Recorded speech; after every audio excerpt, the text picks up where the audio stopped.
میرا نام عظما ہے، میں بہاولپور کی رہائشی ہوں۔ ہمارا تعلق ایک بالکل عام سی فیملی سے ہے۔ ہم نہ تو بہت امیر ہیں نہ ہی بہت غریب۔ میرے ابو سرکاری نوکری کرتے ہیں، امی گھریلو خاتون ہیں۔ ہم 4 بہن بھائی ہیں، 2 بھائی 2 بہنیں، میں سب سے بڑی ہوں۔ میرے سے چھوٹی عائشہ اور پھر 2 ہمارے بھائی آتے ہیں۔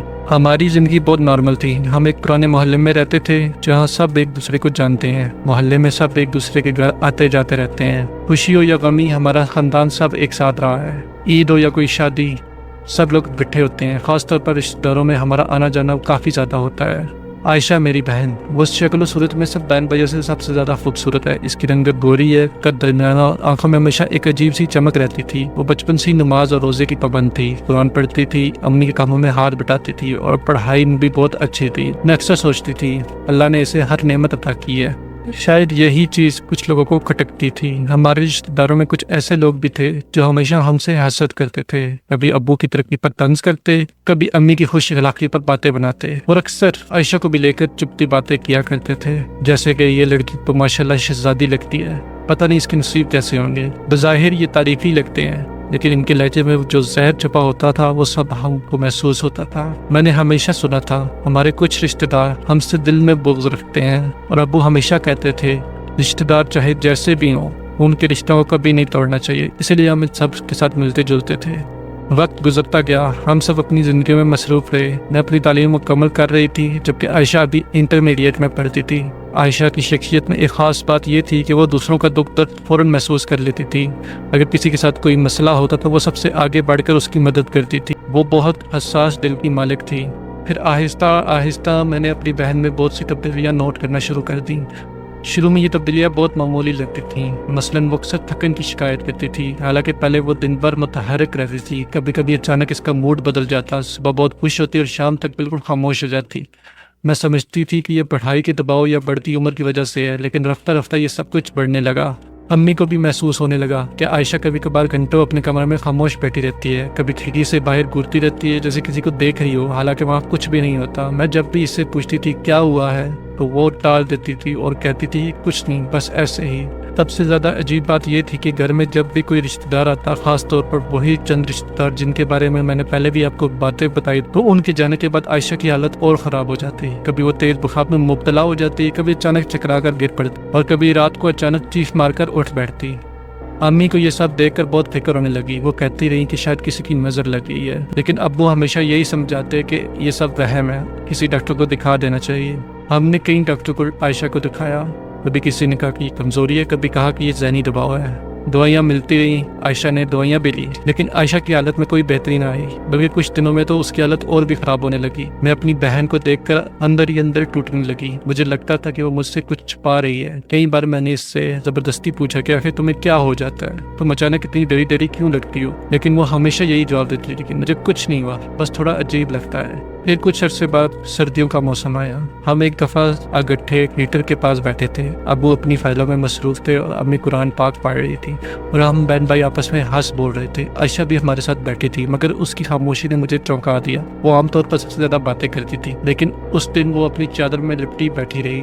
میں نے اس سے کہا کیا ہوا عائشہ، طبیعت ٹھیک نہیں لگ رہی تمہاری؟ وہ بولی نہیں باجی، بس ذرا سی سردی لگ رہی ہے۔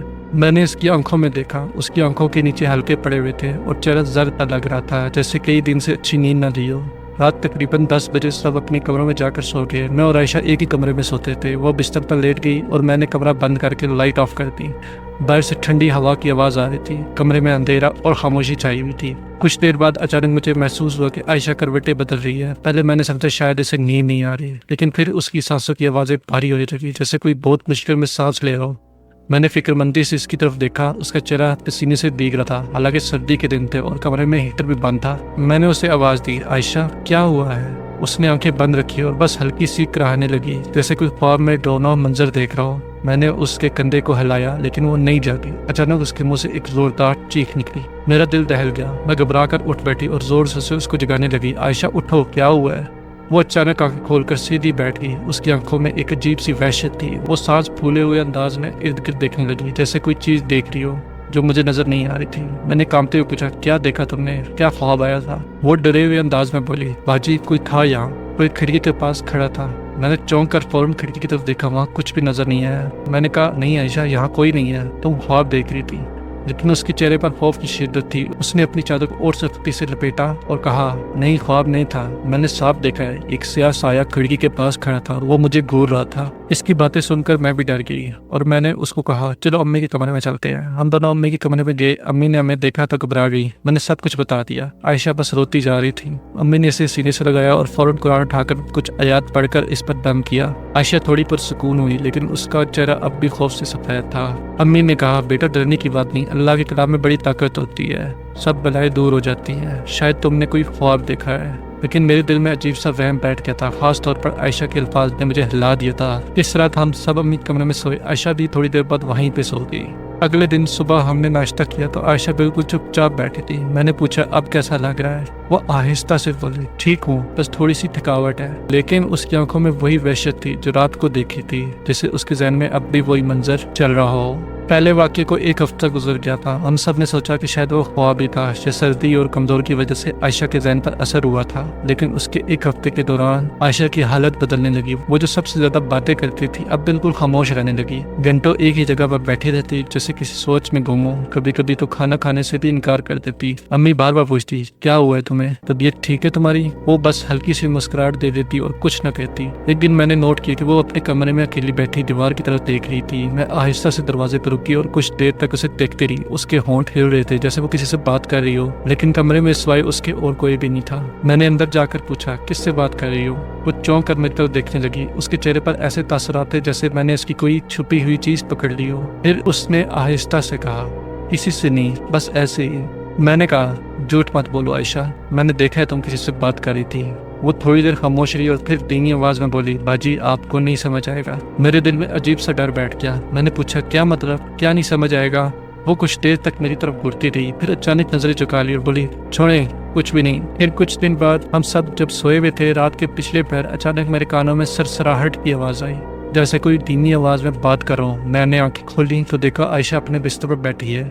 اس کے بال کھلے ہوئے تھے اور وہ اندھیرے میں کسی سے سرگوشیاں کر رہی تھی۔ میں نے عائشہ سے پوچھا، عائشہ کس سے بات کر رہی ہو؟ وہ فوراً چونک گئی اور میری طرف مڑی۔ اس کی آنکھیں عجیب طرح سے چمک رہی تھیں، جیسے روشنی میں نہیں بلکہ اندھیرے میں جل رہی ہوں۔ اس نے سر لہجے سے کہا، آپ کیوں جاگ رہی ہیں؟ آپ سو جائیں۔ میرا دل کام کیا۔ اس کے لہجے میں وہ نرمی اور معصومیت نہیں تھی جو عام دنوں میں ہوتی تھی، بلکہ ایک سختی تھی اور ایک اجنبیت تھی۔ اگلی صبح امی کو بھی کچھ غیر معمولی لگا۔ عائشہ کچن میں آئی اور بغیر سلام کیے سیدھی کھڑکی کے پاس جا کر کھڑی ہو گئی۔ وہ دیر تک کھڑکی سے باہر دیکھتی رہی۔ امی نے کئی بار آواز دی۔ اس نے امی کی آواز کو نظر انداز کر دیا، جیسے ان کی آواز سنی ہی نہ ہو۔ امی نے گھبرا کر مجھ سے کہا، بیٹا یہ عائشہ کو کیا ہو گیا ہے؟ اس کی حالت دن بہ دن بگڑتی جا رہی ہے۔ میں بھی حیران اور ڈری ہوئی تھی۔ اس دن کے بعد ہم نے نوٹ کیا کہ عائشہ اکثر کھڑکی کے پاس جا کر کھڑی ہو جاتی ہے اور کبھی آسمان کی طرف دیکھتی رہتی ہے، کبھی فضا میں گھومتی رہتی ہے، اور کبھی اپنی ہونٹوں پر ہلکی سی مسکراہٹ لے آتی ہے اور جیسے کوئی اس سے بات کر رہا ہو۔ پھر ایک دن شام کا وقت تھا، میں اور امی صحن میں بیٹھے تھے۔ ابو بھی ابھی تک دفتر سے نہیں آئے تھے۔ عائشہ کمرے میں تھی۔ اچانک ہمیں اندر سے زوردار ہنسی کی آواز دی، لیکن عائشہ کی ہنسی نہیں تھی، وہ بھاری اور مختلف تھی، جیسے کوئی بڑی عمر کا مرد ہنس رہا ہو۔ میں اور امی ڈر گئے۔ امی نے کہا، یہ کیا تھا؟ میں دوڑ کر کمرے میں گئی۔ عائشہ اکیلی بیٹھی تھی، لیکن اس کے چہرے پر ایک عجیب سی مسکراہٹ تھی۔ میں نے گھبرا کر پوچھا، کون ہنس رہا تھا عائشہ؟ تم کس سے باتیں کر رہی ہو؟ وہ مجھے گور کر بولی، یہ میری ہنسی تھی، آپ کو کیسی لگی؟ اس کی آواز معمول سے زیادہ بھاری لگ رہی تھی۔ میں ڈر گئی۔ اس وقت مجھے پہلی بار یقین ہوا کہ یہ کوئی عام بیماری یا وہم نہیں، عائشہ کے ساتھ کچھ ایسا ہے جس کی سمجھ ہمیں نہیں آ رہی۔ امی اندر آئی اور وہ فوراً اس پر قرآن کی آیات پڑھنے لگیں۔ عائشہ پہلے تو ہنسنے لگی، پھر اچانک اس نے زور سے چیخ ماری اور اپنے کانوں پر ہاتھ رکھ لیے اور تڑپنے لگی۔ امی نے روتے ہوئے پڑھائی جاری رکھی، لیکن کچھ دیر بعد عائشہ بے ہوش ہو گئی اور زمین پر گر پڑی۔ ہم دونوں نے بڑی مشکل سے اسے بستر پر لٹایا۔ اس کی سانسیں تیز چل رہی تھی اور چہرہ خشک ہو چکا تھا۔ پھر کچھ دنوں کے بعد رات کے تقریباً 10 بج رہے ہوں گے، میں اور امی صحن میں بیٹھے تھے۔ عائشہ اپنے کمرے میں اکیلی تھی۔ اچانک اس کی چیخ سنائی دی، ایسی خوفناک چیخ کہ میرا دل کانپ گیا۔ میں اور امی دوڑ کر اندر گئے۔ عائشہ کونے میں چھپی ہوئی بیٹھی ہوئی تھی، اس کا جسم کانپ رہا تھا، وہ بری طرح رو رہی تھی۔ اس نے اپنی انگلی دیوار کی طرف اٹھائی اور کانپتی ہوئی آواز میں بولی، امی وہاں کوئی کھڑا ہے، وہ سامنے کوئی کھڑا ہے اور مجھے گھور رہا ہے۔ ہم دونوں نے وہاں دیکھا، لیکن وہاں کچھ بھی نہیں تھا، کمرہ بالکل خالی تھا۔ امی نے اسے سینے سے لگایا اور کہا، بیٹا کچھ بھی نہیں ہے، اللہ کا نام لو۔ لیکن عائشہ کی حالت بہت خراب تھی، اس کی آنکھیں سرخ ہو چکی تھی اور ہونٹ کپا رہے تھے اور آنسو بہ رہے تھے۔ وہ بار بار دوہرا رہی تھی، وہ مجھے دیکھ رہا ہے، وہ مجھے دیکھ رہا ہے، اور پھر زور زور سے چیخنے لگی۔ اچانک اس کا جسم لرزنے لگا، جیسے سردی کے جھٹکے لگ رہے ہوں۔ وہ فرش پر گر گئی اور بری طرح تڑپنے لگی۔ امی گھبرا کر سورہ ناس اور سورہ فلق پڑھنے لگی۔ میں بھی یہ سب طرف دیکھ کے بہت ڈر چکی تھی اور میں بس کھڑی دیکھ رہی تھی۔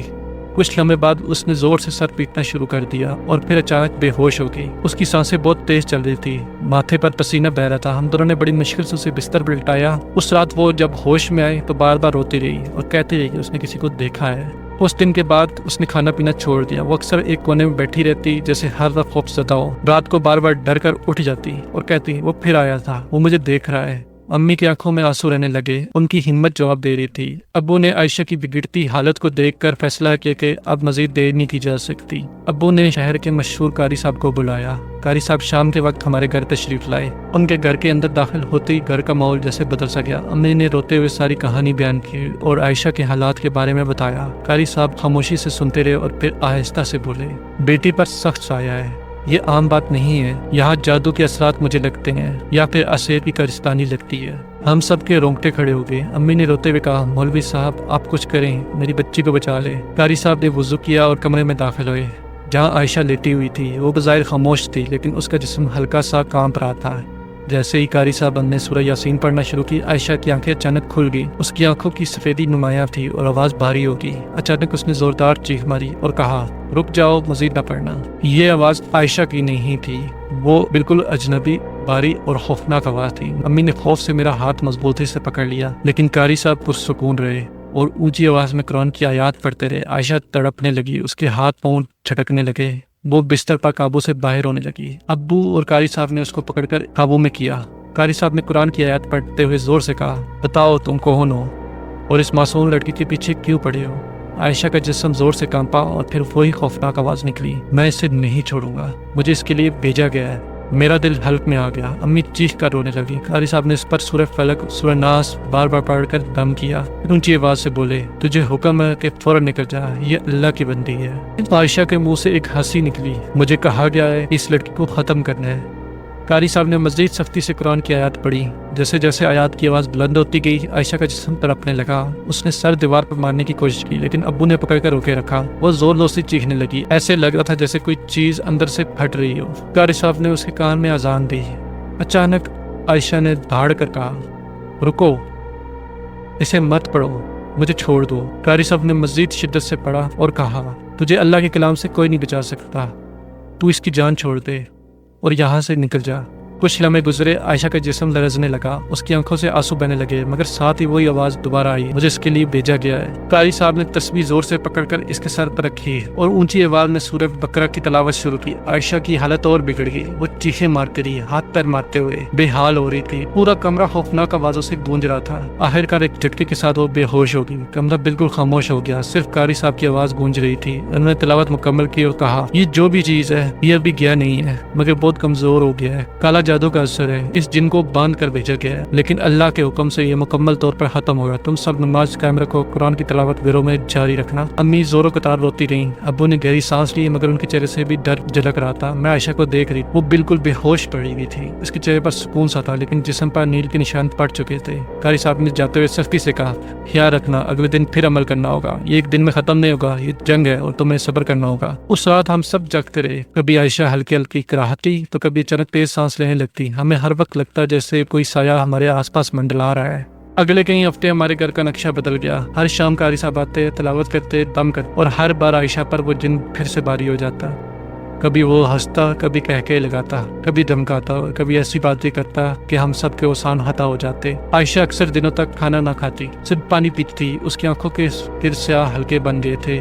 امی ہر لمحہ روتی رہتی، ابو بالکل خاموش، وہ ہمیں حوصلہ دیتے مگر ان کی آنکھوں سے بھی نیند اور سکون غائب ہو گیا تھا۔ جب تک قاری صاحب کا عمل جاری رہا، عائشہ کی حالت دن بدن بگڑتی جا رہی تھی۔ اس کے جسم پر عجیب نیل پڑ جاتے جیسے کسی نے زور سے مارا ہو۔ کبھی رات کو وہ اچانک اٹھ کر کہتی، علی مجھے بلا رہا ہے، مجھے جانا ہے، اور دروازے کی طرف بھاگنے لگتی ہے۔ ہمیں اسے پکڑ کر روکنا پڑتا۔ ایک دن تو ایسا ہوا کہ اس نے کچن سے چھری اٹھا لی اور کہا، اب میں مزید نہیں رہنا چاہتی، مجھے جانے دو۔ امی نے بھاگ کر اسے چھری چھین لی اور رونے لگی۔ اس دن قاری صاحب نے ہمیں سمجھایا، یہ جن اب کمزور ہو رہا ہے، اس لیے اب زیادہ شدت سے حملہ کر رہا ہے، تمہیں گھبرانا نہیں ہے، یہ سب اس کی آخری کوششیں ہیں۔ تقریباً 6 ہفتوں کی مسلسل جد و جہد کے بعد وہ دن آیا جب قاری صاحب نے کہا، آج آخری عمل ہوگا، انشاءاللہ آج یہ سایہ مکمل طور پر ختم ہو جائے گا۔ ہم سب کمرے میں بیٹھے، قاری صاحب نے خاص آیات اور سورتیں پڑھنی شروع کی۔ جیسے ہی آواز بلند ہوئی، عائشہ کا جسم لرزنے لگا، اس نے زور سے چیخ ماری، نہیں آج نہیں، میں اسے لے جاؤں گا۔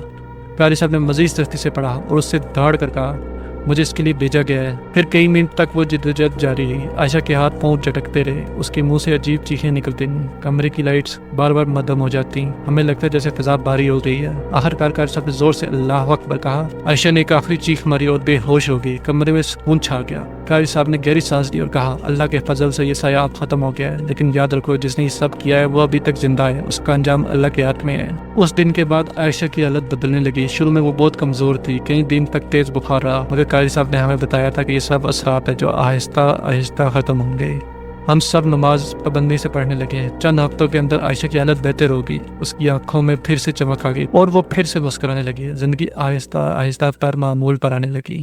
وقت گزرتا گیا، ہم نے کبھی قاری صاحب سے یہ نہیں پوچھا کہ جادو کس نے کرایا تھا، مگر دل کے اندر سب جانتے تھے۔ کچھ مہینے بعد خبر ملی کہ قریبی رشتہ دار جو ہمیشہ ہماری خوشیوں سے جلتا رہتا تھا اچانک شدید بیمار ہو گیا۔ ڈاکٹروں کو کچھ سمجھ نہیں آیا، اس کے جسم پر عجیب زخم بنتے، کبھی وہ پاگلوں کی طرح چیختا اور کبھی بے ہوش ہو جاتا۔ علاج کروانے کے باوجود وہ دن بہ دن کمزور ہوتا گیا۔ آخرکار ایک دن اس کی موت ہو گئی، اور وہ موت بھی بڑی تکلیف دہ تھی۔ ہم سب نے یہ دل میں سمجھا کہ اللہ نے انصاف کیا ہے۔ آج کئی سال گزر چکے ہیں، عائشہ اب بالکل ٹھیک ہے، اس کی شادی ہو گئی ہے اور وہ بہت خوش ہے، اس کی زندگی بالکل نارمل ہے، مگر وہ دن، وہ چیخیں، وہ خوفناک آتے سب آج بھی ہماری یادوں میں زندہ ہے۔ میں اکثر سوچتی ہوں کہ اگر اس وقت ہم ہمت نہ کرتے، اگر قاری صاحب ہمیں سہارا نہ دیتے تو شاید عائشہ زندہ نہ رہتی۔ اور سب سے بڑھ کر یہ سب میں نے اپنی آنکھوں سے دیکھا ہے کہ کالا جادو کتنا بھیانک اور خطرناک ہوتا ہے، لیکن میں نے یہ بھی دیکھا ہے کہ قرآن کی طاقت کے آگے وہ کچھ بھی نہیں ہے۔